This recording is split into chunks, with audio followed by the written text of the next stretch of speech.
Even if the Russians knew exactly what our plans were, they couldn't stop us. We've liberated a vast amount of Ukraine thus far, and we're going to take back the rest of the invaded and temporarily occupied territories in the coming months. Russia can't stop us. Ukraine has already won. And therefore, they're now resorting to this sort of spin to try to call into question what the reality is. Hi, my name is Sergeant Sarah Ashton-Cirillo. I am serving with the ZSU, also known as the Armed Forces of Ukraine, in Kharkiv Oblast. So those leaked Pentagon documents suggest that Ukraine's air defense could run out of ammunition in a few weeks. I think they predict like the 23rd of May, potentially, which could potentially give Russia control of the skies. If that's true, what will that mean for Ukraine? Well, it's not true. And I can tell the audience it's not true because it's been proven that these documents have been manipulated. And that manipulation has shown itself in multiple ways, thereby calling into question the entire narrative surrounding this idea of leaked documents. Ultimately, it has to be called out for what it is. This is a Russian psyops operation, which is redundant, but this is a Russian psychological operation to try to scare our allies and scare supporters into believing that they have Ukraine on the run. It doesn't matter what papers are leaked. What matters is that Ukraine is going to launch a devastating offensive against the Russian enemy. No one knows when it's coming except a handful of people in Ukraine. That means not even our allies in the United States, the United Kingdom, and elsewhere know exactly what the plans are. And even if Russia knew what the plans are, they couldn't stop us from liberating all of Ukraine and returning to the 1991 borders. That's why they're having to resort to making up fake pictures and trying to throw them out on Discord servers and 4chan. Could you elaborate on that point about it being doctored? We can assure all of the audiences that are listening to this that more than 170,000 Russian soldiers have been killed. This is verified. Russians or whoever was working for them took some numbers on these papers, made them up completely, and tried to downplay Russian casualties while creating fictitious numbers about Ukrainian casualties. There's also statements over different NATO allegedly special forces being in the country. The only people who are fighting this war are those in the Ukrainian armed forces. We don't have mercenaries. We don't have private military contractors.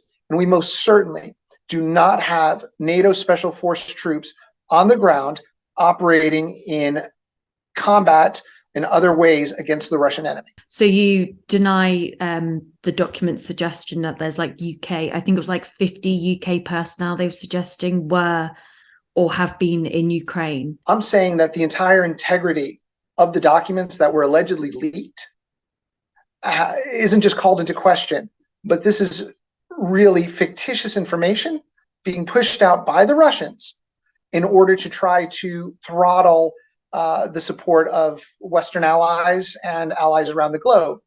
And again, I'm calling it out for what it is. It's fictitious information in a desperate attempt by our enemies, the Russian invaders, to try to stop support for us. It's not going to work. We are not about to lose any sort of air defenses.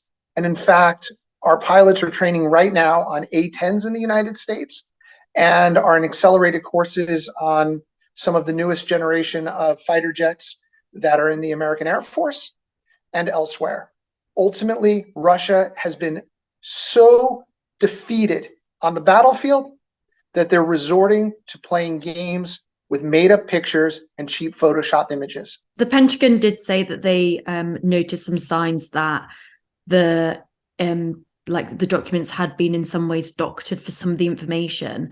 But I guess, to counter that point, they haven't outright said that these documents are fake. They've sort of talked around it.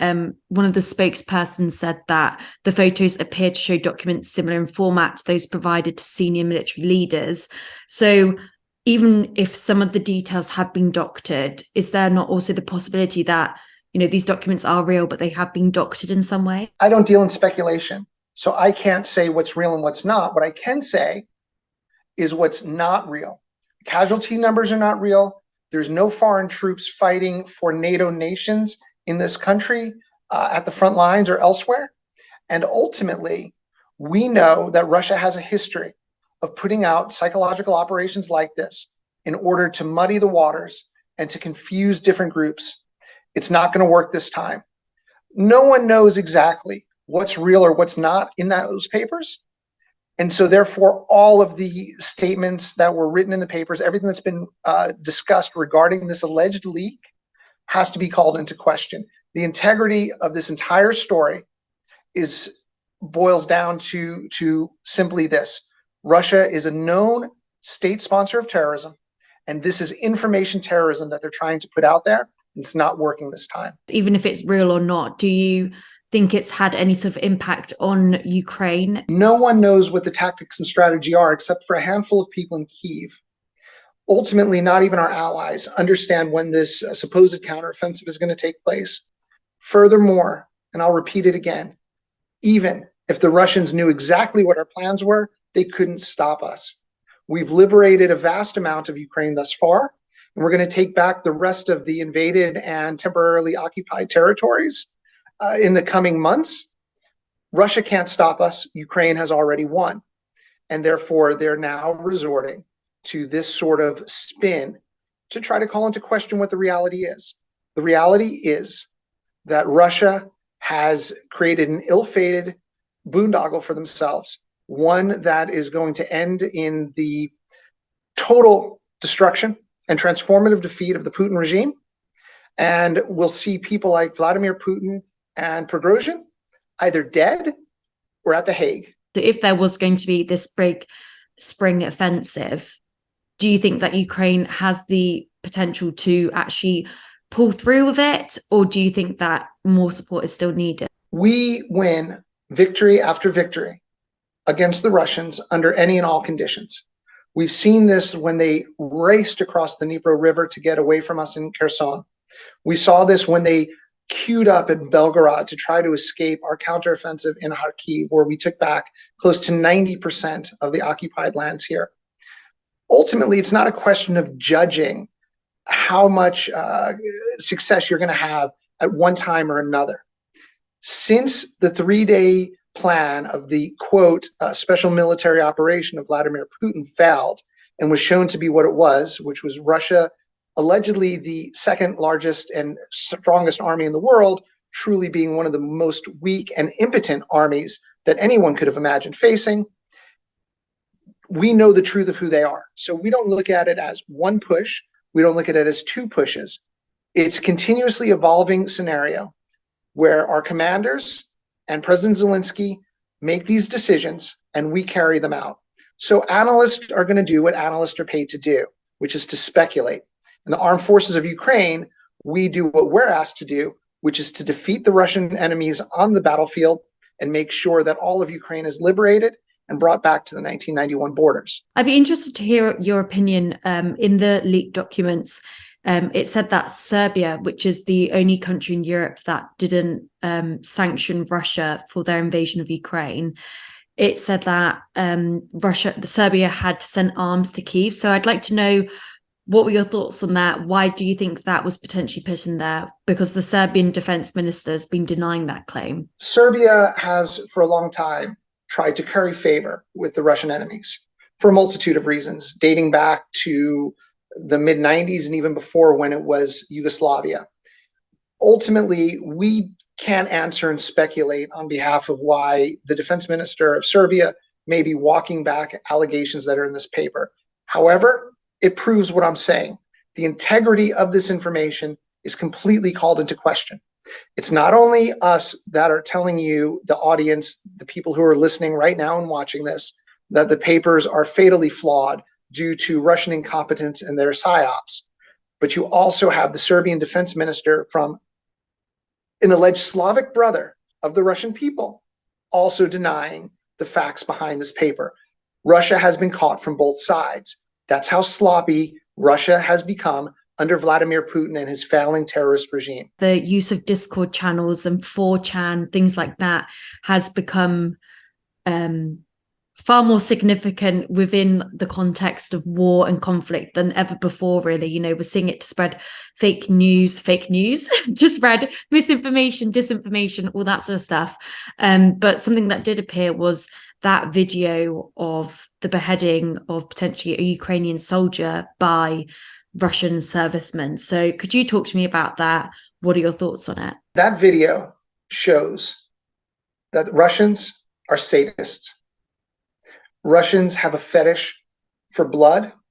Russians have a fetish for carrying out acts that animals wouldn't even carry out.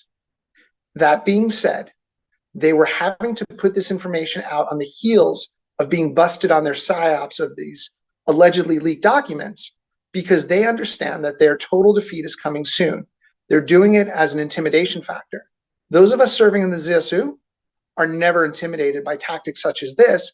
And in fact, we're never intimidated by anything that the Russians do. Ultimately, it was a barbaric act that dates back almost a year.